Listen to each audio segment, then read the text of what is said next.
Bonjour, j'attends. Vous m'entendez bien? Allô? Voilà. Merci d'être tous là ce soir. C'est un grand honneur d'être ici. Particulièrement, je voudrais, avant de vraiment commencer, revenir sur un petit événement qui s'est passé il y a 60 ans. Les petites écoles sont menacées en Belgique. Un certain Fernand Pierret, qui est à l'époque maître d'école et qui est à la pointe de la pédagogie freinée, vient faire la démonstration publique des petites écoles au Palais des Beaux-Arts. Il montre comment on donne cours dans ces écoles-là avec l'imprimerie, des classes qui sont intergénérationnelles, enfin avec des âges différents. Et alors, le ministre de l'Éducation, qui était à l'époque le ministre de l'Éducation nationale, évidemment, est tellement convaincu par ces démonstrations qu'il change ses enfants d'école pour une petite école. Et c'est une grande fierté de mon grand-père, qui est mort il y a 4 ans, qui aurait aujourd'hui 103 ans, qui est resté quelque chose d'important dans sa vie et dont il m'a parlé plus d'une fois, et je voudrais lui dédier cette conférence.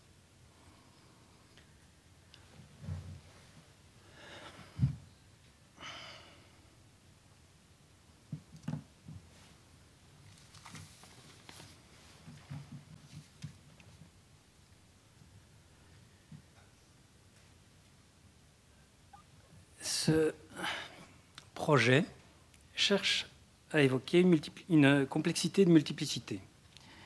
Mais il va de soi qu'une multiplicité de similaires reflèterait mieux la perturbation de la modularité, étant donné le caractère particulier du langage mis en place par les relations axiales. Je répète. Ce projet cherche à évoquer, donc en fait vous avez compris, je voulais juste tester si j'étais le seul à ne regarder que les images dans les livres d'architecture. Donc, c'est un extrait d'un petit livre qui est destiné aux étudiants en architecture sur comment parler d'un projet. Et je voulais...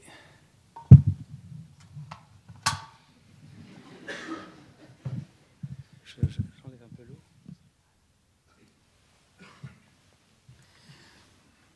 Donc c'est un projet complexe. Par son programme, par sa situation, par le nombre d'intervenants qui est dans un projet de cette ampleur, de cette taille, et surtout, disons que le facteur temps, donc c'est un projet qui s'étend sur 6 ans et demi à peu près.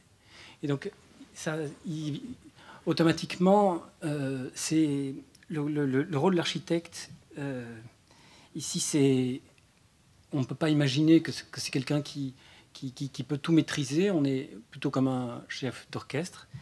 On essaye de guider, de tenir le cap, de ne pas se perdre. Et donc, ce que vous allez voir, c'est le fruit d'un processus lent, parfois laborieux, mais aussi très gratifiant parfois. Je vais donc commencer par une ligne de temps. Je vais... Disons que le propos fait 10 chapitres. Le premier, la ligne de temps. Donc, vous ne pouvez pas vous inquiéter, les images viendront après. Après, on va parler des choix urbanistiques et expliquer un petit peu comment comment est-ce qu'on a mis tout ça en musique. L'évolution du projet, de la maquette, de la volumétrie, etc. La peau, la façade, c'est le 4e point. Puis on va passer à la maison de quartier et à sa programmation. Enfin, les logements. On va faire un petit détail par leurs vêtements de sol du bar. On nous pose souvent la question de la couleur dans notre pratique. On va l'aborder également. Terminer par une petite référence.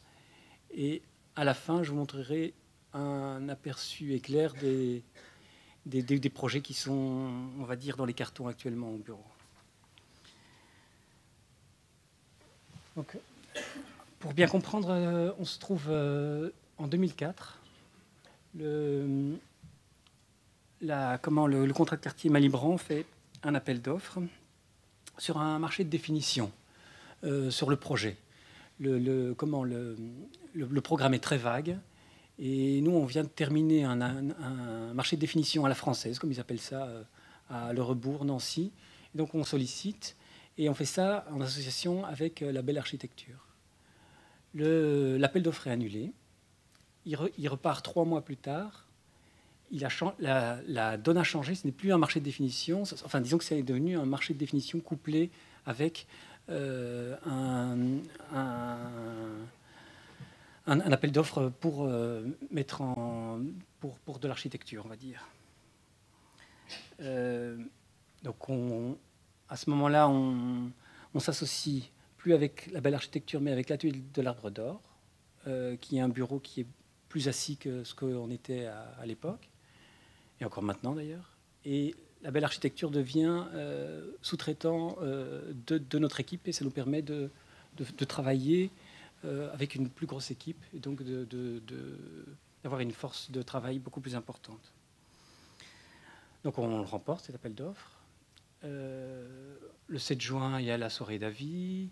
Je vois 14 novembre, on défend le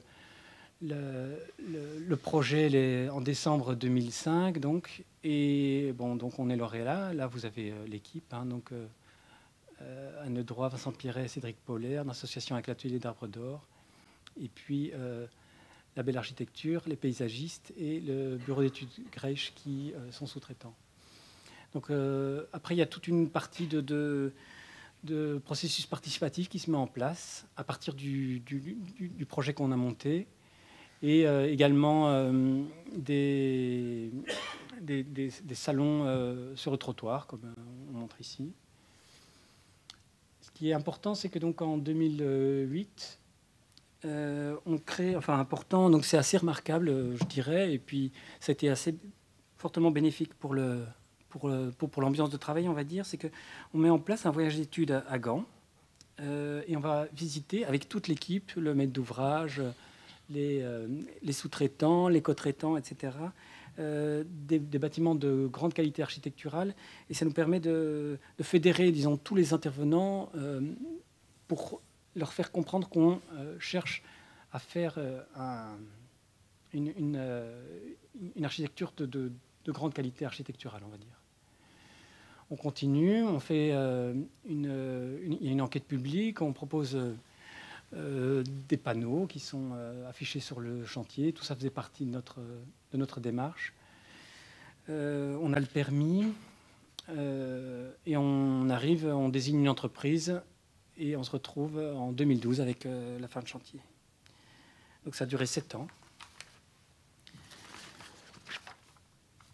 C'est assez amusant de voir que Anne Le Droit est enceinte quand elle visite pendant l'appel d'offres, et c'est notre fils Lucien qui a 6 ans et demi maintenant, lors de l'inauguration de la maison de quartier. Alors, ça c'est le programme. Donc il était très, très vague. C'est le bureau Coparch qu'il avait mis au point. Et donc le bâtiment, il y a une partie rue de la Digue, une partie rue des Cygnes, rue des Cygnes ici. Disons qu'il développe un volume capable pour des logements ici. Donc nous, vous allez voir, on a mis une maison de quartier, mais bon, vous avez prévu des logements. Et là, la maison de quartier de ce côté-ci. Alors à l'époque, il y avait également, donc vous avez toujours l'Ilola, la place Flagey ici, Sanassia, qui est une clinique de jour, et qui, eux, avaient, ils avaient déjà rêvé d'un nouveau projet. Donc, eux sont propriétaires de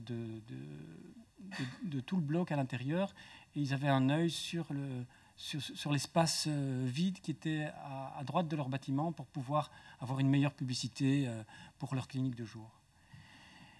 Et donc, à partir de là, je vais vous expliquer un petit peu comment est-ce qu'on est arrivé à une forme telle qu'on l'a actuellement. Donc, je pense que tout le monde connaît la place Flagey avec le projet qui se trouve ici. Notre zone d'intervention. Donc en fait, c'est un peu bizarre ici parce que elle venait comme ceci, mais ce qui est intéressant, on voit ici que en fait, la route était, dans la nouvelle urbanisation, ils avaient laissé la possibilité d'élargir la route. Et donc, ça n'a pas été jusqu'au bout. Et la résultante de ça, c'est qu'on se retrouve avec un bâtiment qui avait un angle. Et c'est ça qui intéressait particulièrement Sanassia, parce qu'en tant que clinique de jour, il pouvait presque s'ouvrir sur la place Flagey. Donc voilà, ça c'est vraiment notre zone d'intervention. Donc il faut savoir qu'à l'époque, ça c'est l'îlot, c'est le hangar en plein centre de l'îlot, sur 3 niveaux. Ça c'est l'espace vide qui était là, qu'on appelle le petit parc, et sur lesquels donc Coparch proposait de mettre du logement. Et ça, c'est de l'autre côté. Donc si je reviens ici, c'est cet espace-là. Donc on avait un îlot qui était complètement bouché, puisque là on a un hangar sur 3 niveaux, et là on a un ancien cinéma qui est encore un niveau plus haut. Donc on se retrouve avec, si vous voyez bien, ça c'est les hangars sur 3 niveaux, avec les logements qui sont ici, et un vis-à-vis de, on est à peu près à 1,50 m, 2 mètres, quelque chose comme ça. Et là, on ne le voit pas bien. Ici, ça c'est l'ancien cinéma, qui est encore un peu plus haut. Donc on se retrouve avec une situation vraiment très, très congestionnée. Et la première chose que nous on propose, c'est évidemment d'évider tout ça. Puis de redéfinir l'îlot pour le faire fonctionner comme un îlot traditionnel. Et alors de jouer avec les limites de propriété. Donc on crée 2 sous-espaces qui vont être réutilisés. Un uniquement pour le regard et le prospect, pour la lumière, et l'autre qui va servir de sas, de chambre, d'entrée dans les appartements que nous allons créer. Il y a quelque chose d'assez difficile à gérer dans ce îlot, c'est que il y a une grande rupture de la place Flagey avec des immeubles qui ont 9 niveaux, et puis des petites maisons, et on se retrouve nous à devoir recoudre ce tissu. C'est ce qu'on essaye de faire avec notre bâtiment. Donc concrètement, on a vite proposé d'installer la maison de quartier vraiment ouverte sur le quartier, de remettre Sanassia. En fait, c'est ce qu'eux avaient demandé, mais je ne sais pas pourquoi, on était les seuls à vraiment l'avoir proposé à ce moment-là, avoir en fait répondu à leur demande.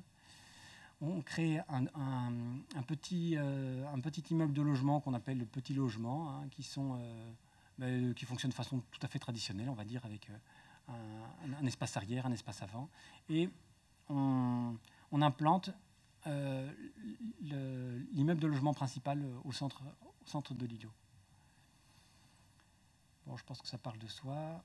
La maison de quartier, les 2 espaces extérieurs qu'on crée, les logements, le petit logement, grand logement, et Sanassia, donc qui fait partie du processus de réflexion, mais dont on ne va pas dessiner le projet, et qui va suivre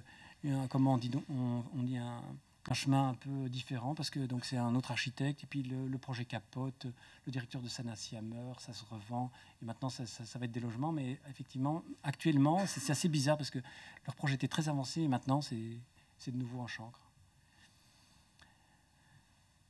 Alors, la maison de quartier, donc au niveau urbanistique, on crée donc un espèce d'événement dedans, et l'entrée va servir d'une part à permettre une certaine transparence dans l'îlot, et d'autre part à entrer directement et à créer un espèce de parvis, mais qui est quand même à moitié protégé, et qui sert d'entrée, de deuxième entrée à la maison de quartier.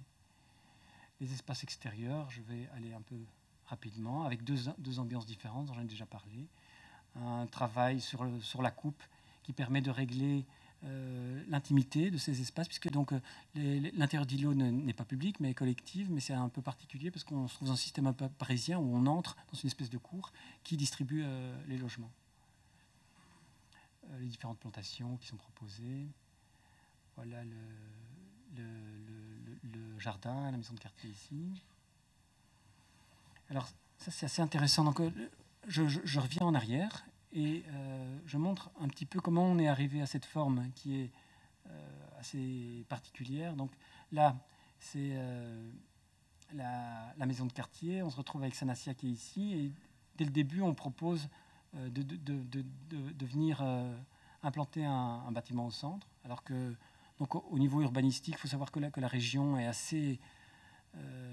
décourage très fortement ce genre de pratique. Hein. Donc, ils veulent bien des équipements collectifs, mais les logements, c'est vraiment très peu souhaitable. Mais on propose quand même.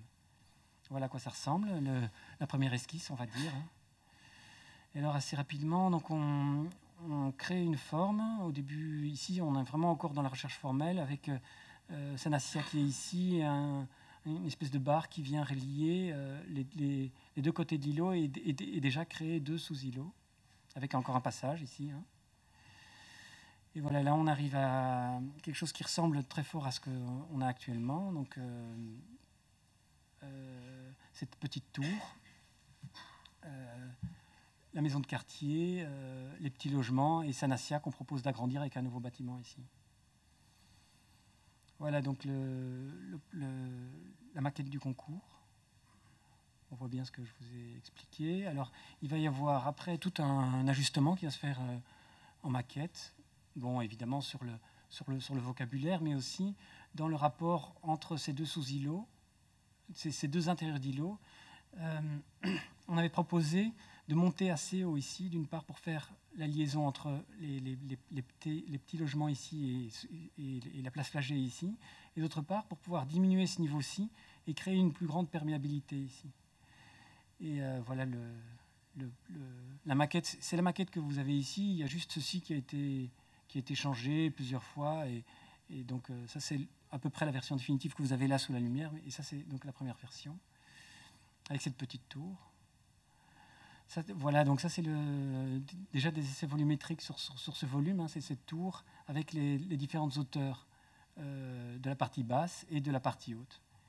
Et en fait, ça c'est l'arrière, c'était une version assez maladroite, on va dire, de la façade arrière de la maison de quartier et des logements.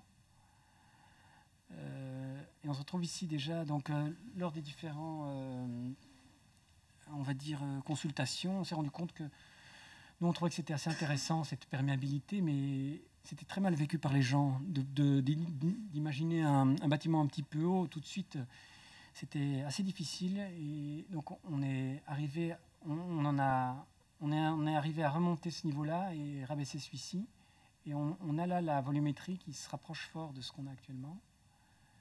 On a encore un autre langage formel, les plans ont changé entre-temps, etc. On est arrivé à quelque chose de beaucoup plus rigide, on va dire, à l'intérieur. Il faut savoir qu'il y a un parking en dessous, donc ça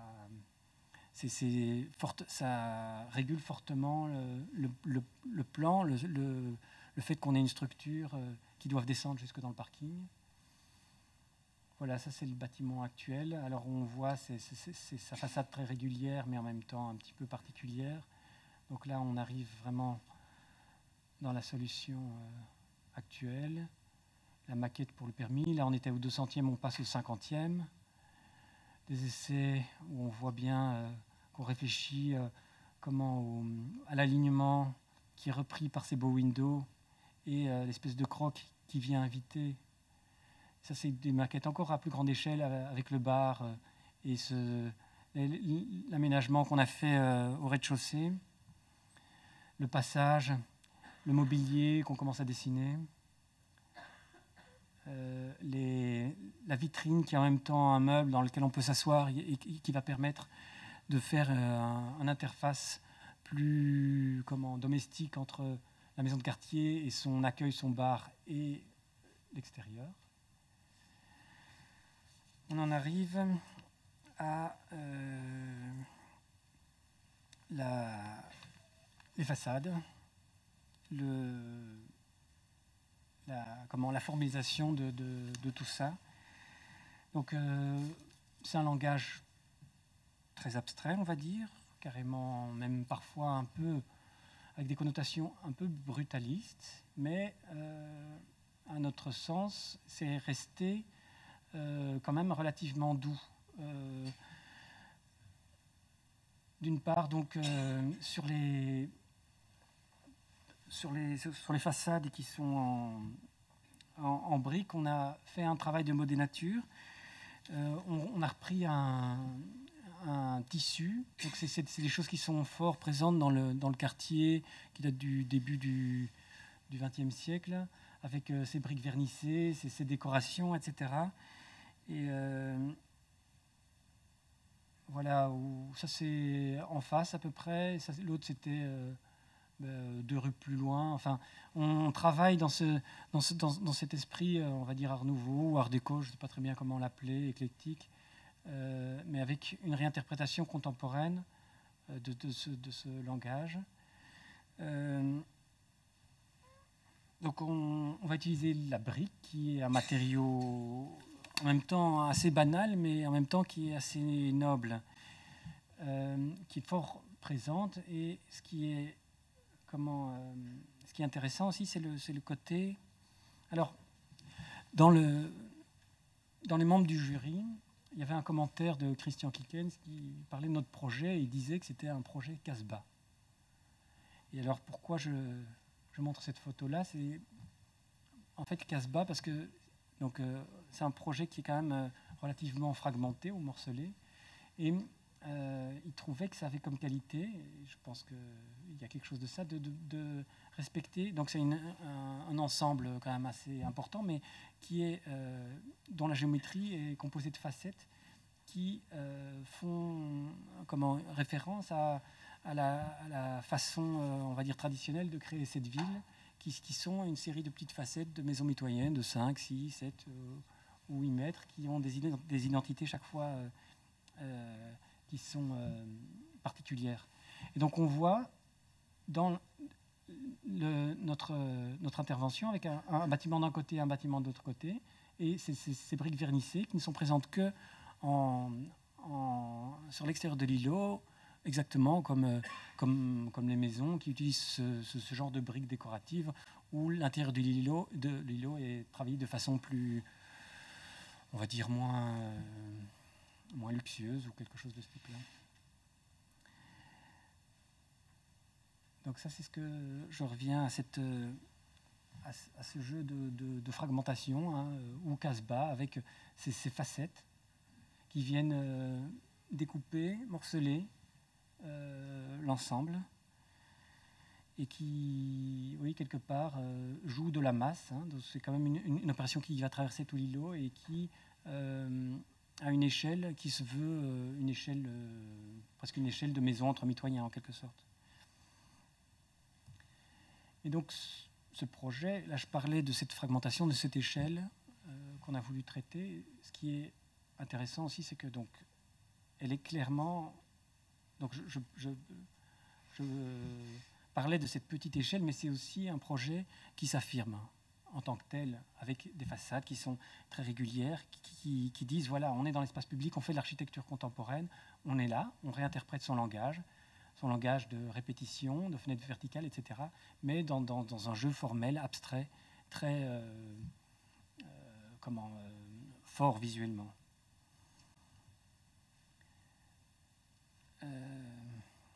Donc, on joue évidemment de cette rupture d'alignement, hein, donc... Ici, on ne voit peut-être pas le meilleur dia pour l'expliquer, que ceci revient en retrait, mais en même temps, on vient recoudre l'îlot ou quelque part montrer que donc ces espèces de bow windows viennent respecter cet alignement. Et quand on le voit dans la perspective, on a quelque chose qui est assez respectueux en fait des codes de l'urbanisme classique, on va dire. Alors, on a joué donc avec des compositions qui sont assez régulières, mais aussi avec des contrepoints qui sont donnés par des événements et qui créent des espèces de jeux, des équilibres asymétriques qui sont tantôt des porte-à-faux qu'on voyait là, tantôt des contrepoints, des alignements, dans des châssis qui viennent en retrait, dans le nu, etc. Donc clairement, c'est un jeu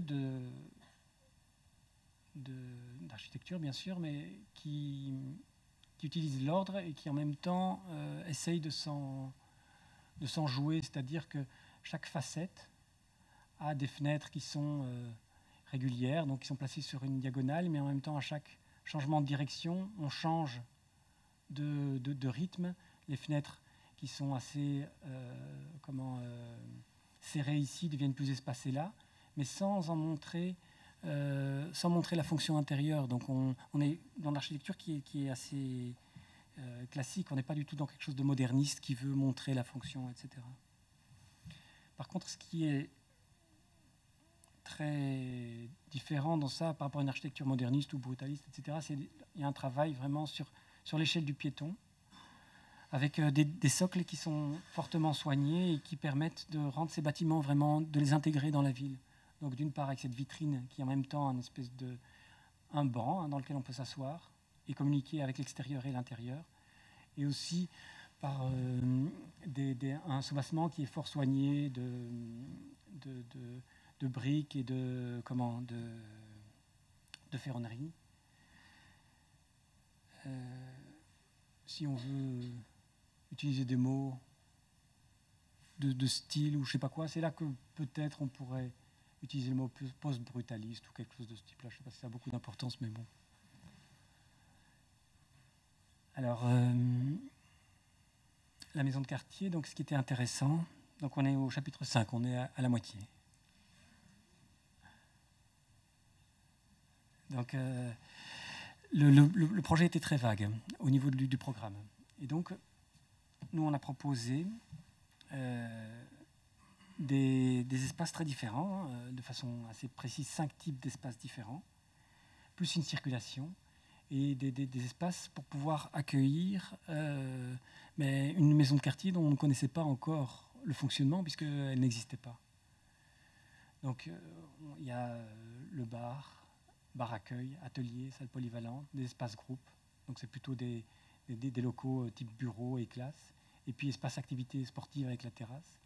Et tout ça est relié par une circulation qui a vraiment une caractéristique très forte, qui est une promenade architecturale qui va venir comme un escargot dans tout le bâtiment, qui sera différente à chaque niveau et qui va venir vraiment se promener dans tout le bâtiment et à chaque fois à des niveaux différents, proposer des cadrages. Donc si je montre rapidement le bar avec ce filtre dont je parlais au rez-de-chaussée, l'atelier qui est plutôt un endroit pour la maison de quartier, mais plutôt pour faire des ateliers de réparation vélo, des choses comme ça. On entre dans l'espèce de petit parvis, tac, on prend l'escalier, on arrive ici dans la salle polyvalente avec ses 3 cadrages. Grande salle dans laquelle on peut faire des mariages, etc. Avec une scène qui permet juste, on monte de 1,20 m pour pouvoir faire passer les camions de pompiers à l'intérieur d'îlots pour qu'ils puissent accéder, enfin des réglementations très techniques nous permettent disons que si on faisait ça, on économisait un escalier à l'intérieur des logements, donc c'était assez intéressant. Puis en plus, c'était une belle entrée. Et ça créait cette scène, ça diversifiait aussi. On continue à monter, tac, on arrive ici, là, des salles de classe, des bureaux, des petits machins, etc. Hop, on continue à monter, on arrive sur de nouveau un cadrage, mais on se retrouve donc au 3e étage sur la rue, et la salle de sport avec la terrasse. Je vous en ai déjà parlé, le bar, 114 mètres carrés, la salle polyvalente 209, les activités de 12 à 75 mètres carrés, la salle de sport individuelle de 60 mètres carrés avec la terrasse de 95, etc. Donc voilà ce qui est... C'est une coque en fait. Voilà un schéma donc, qui montre cette circulation ce qui est intéressant, donc, c'est que donc, elle a une identité forte, j'en avais parlé, mais elle permet des regards à chaque fois sur des autres endroits à l'intérieur d'îlots et elle fait visiter en quelque sorte tout ce qui se trouve autour. L'entrée dans l'îlot, on arrive dans cet espace contemplatif, on va dire, enfin, qui ne peut être que regardé. On revient à la rue et on retourne ici au 3e étage. Voilà cette circulation. Donc on commence à entrer dans le projet maintenant. L'accueil, l'escalier qui monte. Je parlerai des couleurs tout à l'heure. Tac, 1er étage, on arrive ici, on repart, on arrive ici, vers les bureaux. Hop, et le beau cadrage sur la ville, qui est là, quelque part le point d'orgue de la promenade. Alors voilà le bar. Donc c'est un espace un peu particulier. En fait, notre souhait au départ, c'était que ce soit réellement un bar. Donc on n'a pas été suivi. C'était pas évident et effectivement à faire ça. Mais donc dans l'esprit de ce lieu, c'est que il y a des maisons de quartier qui sont dans les quartiers, mais tout le monde ne va pas forcément dans une maison de quartier. Ici, ce qu'on voulait, c'était qu'ils puissent attirer des gens qui ne vont pas forcément dans la maison de quartier pour créer un lieu d'activité très ouvert et qui peut fonctionner de façon tout à fait indépendante, puisque donc on entre ici et puis ici à gauche on prend l'escalier, mais on peut aussi le court-circuiter, donc faire une activité séparée et monter directement dans la maison de quartier. L'espace bricolage, on va dire, décor, vélo, etc. La salle polyvalente, quelques petits scénarios d'usage. Voilà à quoi ça ressemble, avec les quelques marches dont je vous ai parlé pour que les camions pompiers puissent passer en dessous. Et en même temps, c'est une scène. Les cadrages vers l'extérieur, les 3 cadrages. La scène dans l'autre sens, et le plus gros de tous les beaux windows, on va dire. Là, on se retrouve on est au 2e étage, avec un petit salon. Dans les espaces pour les associations, donc les clubs de bridge, tout ce que vous voulez, peut venir là, louer une salle. Et donc, c'est de nouveau un lieu de rencontre dans la circulation. C'est une banquette, ça, en fait, qui cache les radiateurs, mais voilà, c'est une banquette. Alors, dans ces espaces, il y a des cloisons qui permettent de les ouvrir, de les fermer, et de pouvoir, comme je vous ai dit que c'était une coque, de pouvoir les rendre les plus modulables possible. Et on arrive dans la salle tout au-dessus, la salle de sport, avec le miroir pour permettre de faire de la danse, et puis la belle terrasse panoramique sur l'intérieur d'îlot, mais aussi sur la ville. C'est actuellement la salle qui a le plus de succès pour les utilisateurs. C'est pas vraiment étonnant.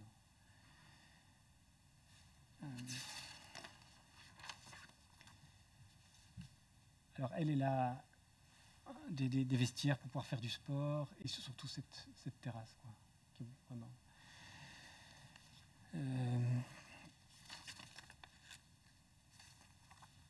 Donc on va passer au logement. Donc je vous avais dit que pour la maison de quartier, il n'y avait pas de programme clair en termes de programmation. Et c'était la même chose pour les logements. Et donc on a fait une petite étude dans le quartier. C'était pas très compliqué à faire, parce que rapidement on s'est rendu compte que il y avait beaucoup de logements de chambres. C'est fort lié aux appartements de la place Flagey. Et donc, il y avait pas mal de manque d'appartements, des tout petits et des grands, plutôt 1 et 4 chambres. Et la volonté du bureau d'études, notre volonté, c'était de créer une espèce des liens intergénérationnels et de permettre donc à des familles de pouvoir côtoyer des personnes âgées ou des personnes seules. Donc en fait,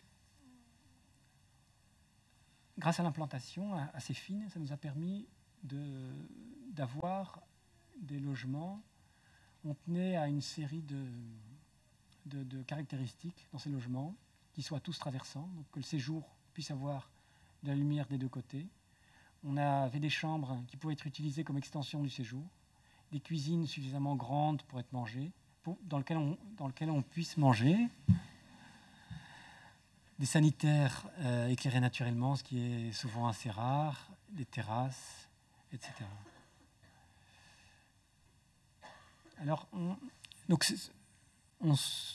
a commencé notre travail en faisant pas mal de transformations, de logements, d'appartements, etc. Et c'est très souvent les mêmes questions qui reviennent.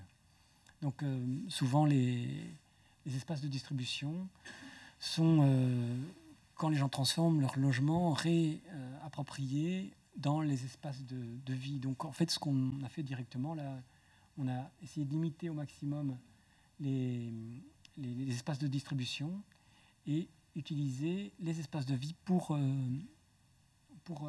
distribuer les chambres, etc. Voilà, donc ça c'est simplement le schéma où on montre un couloir dans un appartement, on va dire, traditionnel, hein, le hall et puis le sas de nuit. Et dans ce que nous on propose, on a un tout petit sas qui sert en même temps de sas de nuit et de sas d'entrée, et puis un deuxième sas de nuit qui est donc réduit au maximum. Et cet espace qui est là, ces mètres carrés-là, on les récupère dans le séjour qui du coup deviennent vraiment extrêmement spacieux pour du logement social. On a essayé de regrouper salle de bain, salle de douche, cuisine pour rationaliser la construction.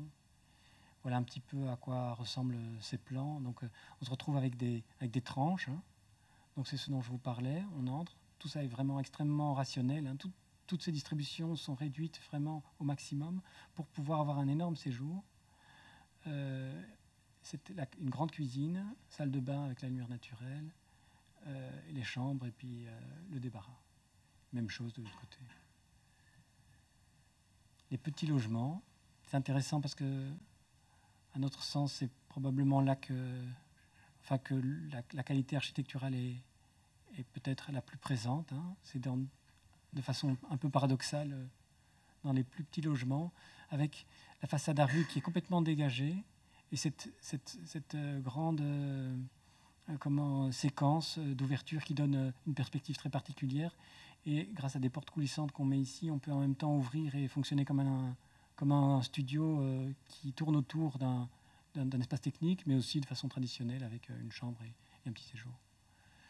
Donc ça, c'est des grands logements. Donc on voit c'est des logements, c'est des séjours très spacieux qui font à peu près 38 mètres carrés, si je ne me trompe pas.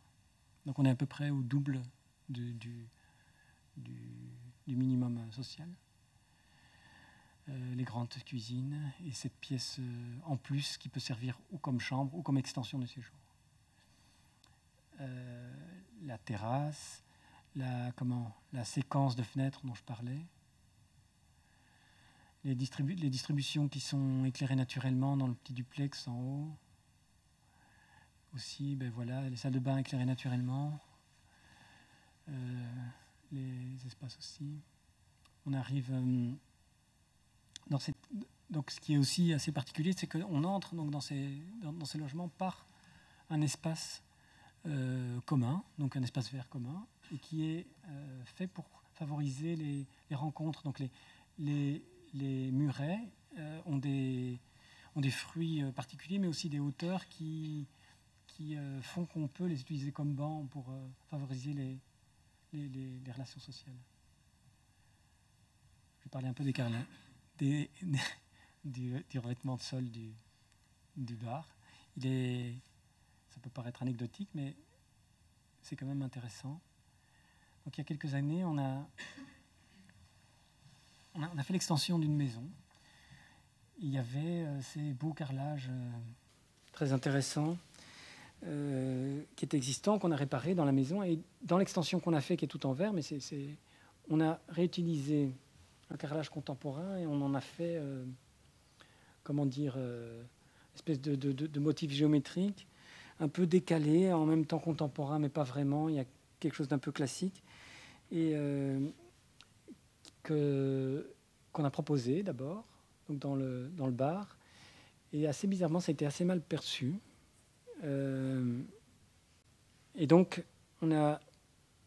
parce que quelque part, pour une maison de quartier, les gens trouvaient ça un peu trop luxueux, quelque part. Bon. Et puis on a regardé on s'est inspiré du travail de Paul Robrecht, et on a fait... En fait, c'est le même. C'est les mêmes carrelages, à part que tout est mélangé, hein, dans un motif qui ne se voit plus, hein, et donc l'intérêt de ça, donc ça reste de créer une ambiance un petit peu domestique ou quelque part joyeuse, on va dire qu'il y a quelque chose de ça. Alors après, il fallait trouver ça devient un peu technique, hein, des modules qu'on puisse répéter, etc. Parce que l'entrepreneur, il ne suffit pas de lui dire allez-y. On a fait des essais en maquette pour voir, et en utilisant d'ailleurs, c'est assez étonnant, vous allez voir la suivante, en fait l'échelle n'est pas la même, mais le carrelage est plus grand. Quand on travaille en maquette, on a besoin de... Si on travaille à la même échelle, on a un grue uniforme, donc on est obligé de tricher sur les différentes échelles. Donc ça c'est l'essai, et voilà le résultat final. Vous avez dit qu'on allait parler de la couleur. Donc, depuis le début de nos projets, c'est quelque chose qui est constant, on va dire. On joue avec la couleur comme si c'était un matériau de construction.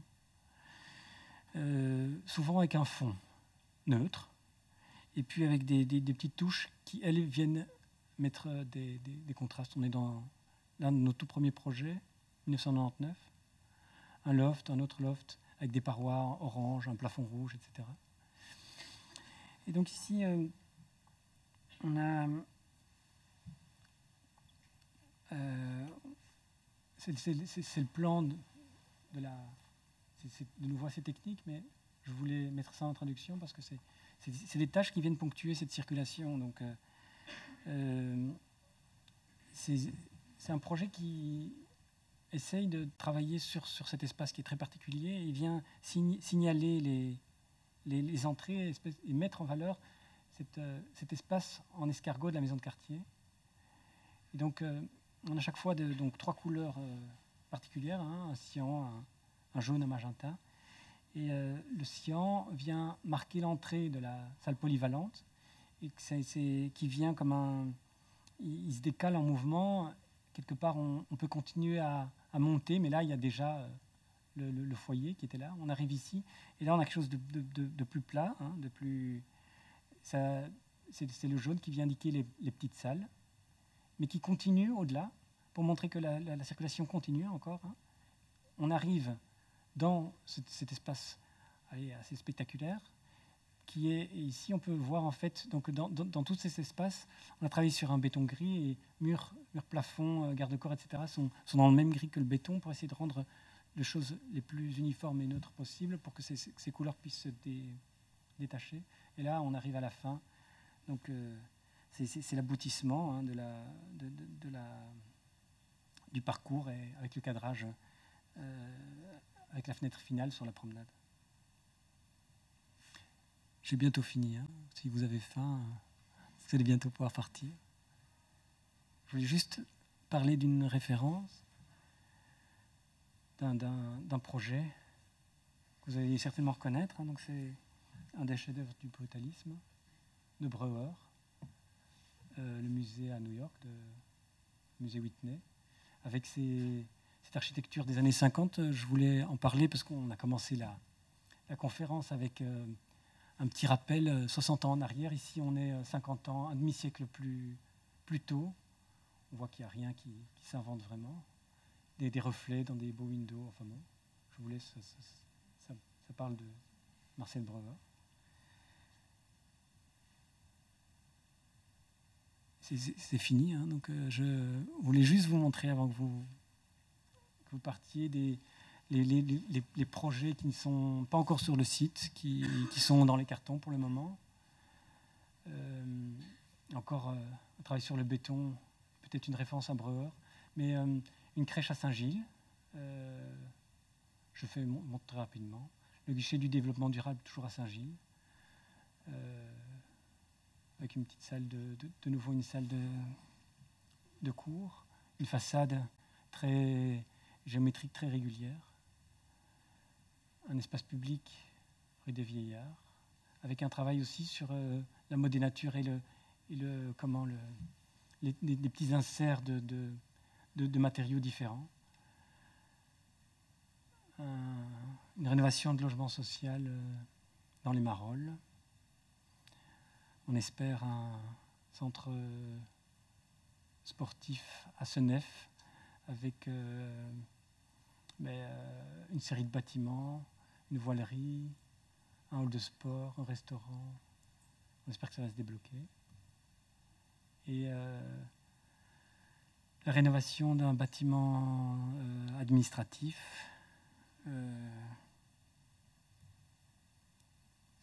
C'est fini.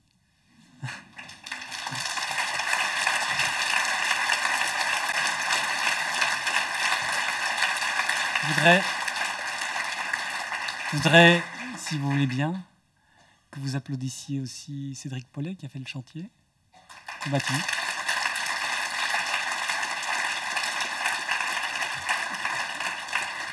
Anne Ledroit, qui est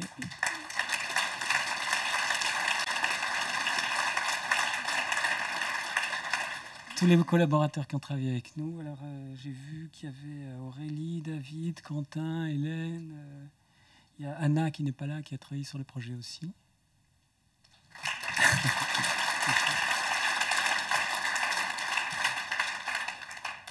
Thibaut, Michel, Jean Didier de chez Label, je ne les vois pas. Mais...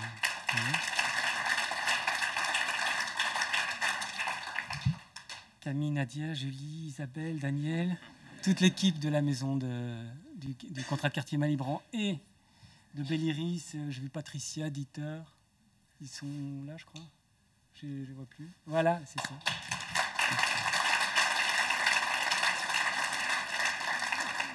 Nos partenaires, l'atelier de l'Arbre d'Or, Jean-Pierre, Étienne, David et Pierre. Tous ceux qui ont travaillé sur le... Merci à vous aussi et tous ceux qui ont travaillé. Il y avait le bureau territoire, le bureau Grèche et merci à vous d'être venus.